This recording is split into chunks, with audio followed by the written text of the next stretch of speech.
महाराज जी, राम मंदिर का जो है स्थापना 22 तारीख को हो रहा है, क्या कुछ कहना चाहेंगे आप? राम मंदिर में प्राण प्रतिष्ठा 22 जनवरी को है। इसमें कहने की आवश्यकता कहाँ कुछ है जी। ये तो भगवान स्वयं विराजमान हो रहे हैं जी।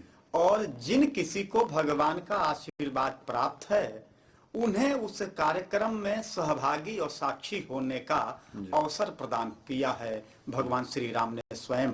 जी। क्योंकि यदि भगवान श्री राम के ऊपर हम कुछ कहना चाहते हैं तो ये मेरी क्षमता नहीं है, भगवान की ही प्रेरणा है कि वो क्षमता हमारे अंदर जागृत हो गई है।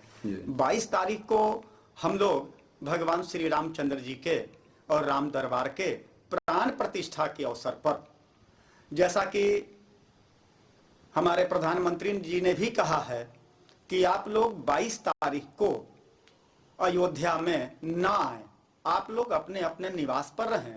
हम लोगों ने पहले से ही ऐसा निर्णय किया है कि हम लोग प्राण प्रतिष्ठा के साक्षी बनेंगे, लेकिन अपने अपने स्थान से अपने अपने घर पर हम लोग भगवान श्री रामचंद्र जी के प्राण प्रतिष्ठा के अवसर पर देव पूजन करेंगे। जिसको जैसे इच्छा हो भगवान का पूजन करे।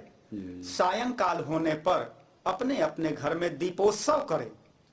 क्योंकि मेरी सोच तो यह है कि 14 वर्ष के बाद यदि वनवास से अयोध्या वापसी भगवान श्री रामचंद्र की हुई थी और हम लोग उसके बाद से लगातार दीपावली मनाते चले आ रहे हैं, दीपोत्सव मनाते हैं, और यदि 500 वर्षों के बाद भगवान श्री रामचंद्र अपने निवास में प्रवेश करने वाले हैं, तो यह तो दीपावली ऐसी हो कि किसी तरह से यदि विद्युत की व्यवस्था बाधित हो जाए तो हम लोगों को ऐसा अनुभव ना हो कि विद्युत व्यवस्था बाधित हो गई है। दीप के प्रकाश ही इतने हो जाएं कि उस प्रकाश से मानव जीवन और संपूर्ण विश्व आलोकित हो जाए। इसके अलावे भगवान श्री रामचंद्र जी के प्राण प्रतिष्ठा के अवसर पर कहने के लिए मेरे पास और कुछ भी शायद नहीं है। आने वाले दिनों में प्रयागराज में भी कुछ आप लोग कार्यक्रम करने वाले हैं?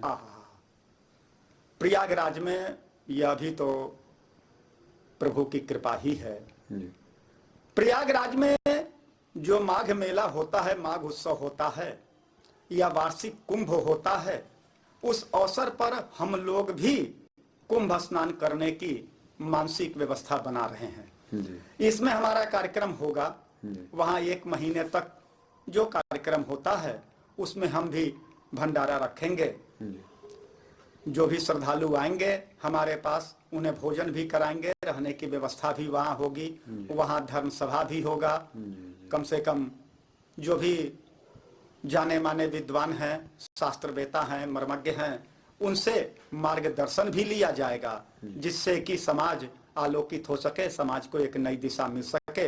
ऐसा प्रयास हम लोगों का होगा और यह कार्यक्रम हम लोगों का तय है। पूरी तैयारी चल रही है? हाँ, इस पर पूरी तैयारी चल रही है और ऐसा होगा ही। जी जी जी। क्या परिचय हुआ? मैं चतुर्वेदी वंशवर्धन शर्मा, राष्ट्रीय कोषाध्यक्ष विश्व वैदिक धर्म संघ।